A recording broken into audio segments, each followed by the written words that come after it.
ভূ রাজনৈতিক ঝড়, ভূগর্ভস্থ আলোড়নে মধ্যপ্রাচ্যে কি বড় কোনো সংঘাতের পূর্ব আভাস? বন্ধুগণ, মধ্যপ্রাচ্যের অস্থির সামরিক ও আঞ্চলিক পরিস্থিতিতে একের পর এক নাটকীয় ঘটনা বিশ্বজুড়ে নতুন উদ্বেগের সৃষ্টি করেছে। ইরানি শক্তিশালী ভূমিকম্পের পর পরমাণু পরীক্ষার গুঞ্জন, মার্কিন ড্রোন ভূপাতিত করার দাবি, মার্কিন সামরিক সম্পদের পুনর্বিন্যাস এবং উপসাগরীয় অঞ্চল থেকে বেসামরিক নাগরিকদের সম্ভাব্য প্রস্থান, এসব ঘটনাকে বিচ্ছিন্ন হিসেবে দেখার সুযোগ কম।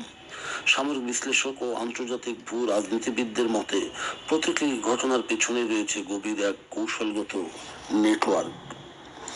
যেমন ভূগর্ভস্থ আলোড়ন, ভূমিকম্প নাকি গোপন পরমাণু পরীক্ষা, প্রশ্নটি এসেই যায়। যেমন ইরানের শক্তিশালী ভূকম্পনের পরপরই আন্তর্জাতিক মহলে আলোচনা শুরু হয়, এটি কি প্রাকৃতিক ভূমিকম্প নাকি ভূগর্ভস্থ কোনো পরমাণু পরীক্ষা।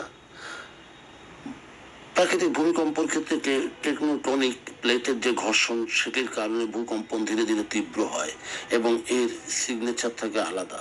অন্যদিকে ভূগর্ভস্থ পারমাণবিক বিস্ফোরণের ফলে সৃষ্ট তরঙ্গের ধরন সাধারণত তাৎক্ষণিক ও প্রচণ্ড শক্তিশালী হয়। ইরান যদি সত্যি কোনো গোপন পরীক্ষা চালিয়ে থাকে, তবে এটি হবে দেশটির পারমাণবিক সক্ষমতার চরম প্রদর্শন এবং সম্ভাব্য পশ্চিমা বা ইসরায়েলি হামলা প্রতিরোধের একটি সরাসরি সতর্ক বার্তা।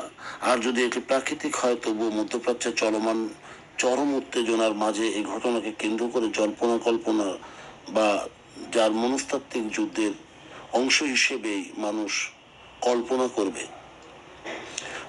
ভূমিকম্পর কেন্দ্রের কাছাকাছি এলাকাতে যুক্তরাষ্ট্রের অত্যাধুনিক MQ রেপার ড্রোন ভূপাতিত করার ইরানি দাবি অত্যন্ত তাৎপর্যপূর্ণ। মার্কিন ড্রোনটি ওই এলাকায় নিশ্চিতভাবে ইরানের ভূগর্ভস্থ সুবিধা বা তেজস্ক্রিয়তার মাত্রা নিরীক্ষা করছিল। ইরান ড্রোনকে ভূপাতিত করে এই বার্তা দিতে চাইছে যে তাদের সংবেদনশীল অঞ্চল বা পারমাণবিক স্থাপনার আশপাশে যে কোনো আকাশসীমা লঙ্ঘন তারা কঠোর হস্তে দমন করবে। এটি সরাসরি যুক্তরাষ্ট্রের সঙ্গে ইরানের বিমান মহড়ার একটি বিপজ্জনক রূপ। যুক্তরাষ্ট্র কর্তৃক উপসাগরীয় ঘাঁটি থেকে রিফুয়েলিং ট্যাঙ্কার বিমান যেমন KC-135 বা KC-46 সরিয়ে ইসরায়েলের বেন গুরিয়ন বিমানবন্দর স্থানান্তর করা সবচেয়ে বড় সামরিক সংকেত। আকাশে জ্বালানি সরবরাহ, যেটি দূরপাল্লা যুদ্ধ বিমানকে রানওয়েতে না নামিয়ে দীর্ঘ সময় আকাশে রাখার জন্য ট্যাঙ্কার বিমান অপরিহার্য। ইরানের সম্ভাব্য ক্ষেপণাস্ত্র বা ড্রোন হামলার আওতা থেকে নিজস্ব সম্পদ সুরক্ষা করা। ইরান বা তার প্রক্সি যেমন হিজবুল্লাহ লক্ষ্যবস্তুতে ইসরায়েলি বিমান বাহিনীর সম্ভাব্য বড় আক্রমণের প্রস্তুতি। সবিশেষ মার্কিন air two air refuelling tanker বিমান বেন গুরিয়নের পাঠানোর অর্থ হলো যে কোনো মুহূর্তে দীর্ঘমেয়াদী বা বড় ধরনের কোনো বিমান হামলার জন্য অক্ষ শক্তি প্রস্তুত হচ্ছে। তবে উপসাগরীয় অঞ্চলের সবচেয়ে গুরুত্বপূর্ণ অর্থনৈতিক ও যোগাযোগ কেন্দ্র যেমন কুয়েত এবং দুবাই আন্তর্জাতিক বিমানবন্দর হঠাৎ যাত্রী এবং পশ্চিমা নাগরিকদের অস্বাভাবিক ভিড় নির্দেশ করে যে বিভিন্ন দেশের দূতাবাস থেকে নিজ নিজ নাগরিকদের সে অঞ্চল ত্যাগের বা গোপন প্রকাশ্য নির্দেশনা পেয়েছে।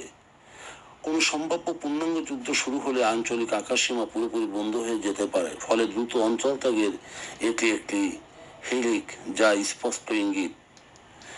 এই প্রতিটি ঘটনাকে একত্রিত করলে একটি স্পষ্ট সামরিক চিত্র বা চেইন অফ ইভেন্টস ফুটে ওঠে।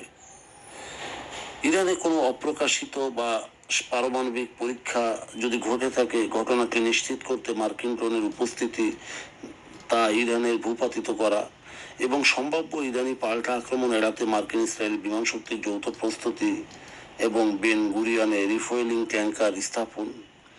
বড় ধরনের ক্ষেপণাস্ত্র বা বিমান যুদ্ধের আশঙ্কায় পশ্চিমা নাগরিক ও ব্যবসায়ীদের উপসাগরীয় দেশগুলো থেকে দ্রুত প্রস্থান। তবে আঞ্চলিক নিরাপত্তার উপর এটির প্রভাবও পড়ে থাকে। যেমন ইসরায়েল যদি ইরানের পারমাণবিক স্থাপনে আঘাত হানে, তবে ইরান তার ব্যালিস্টিক ক্ষেপণাস্ত্র দিয়ে নিশ্চয়ই ইসরায়েল এবং এতদ অঞ্চলে অবস্থিত মার্কিন ঘাঁটিতে সরাসরি হামলা চালাতে পারে।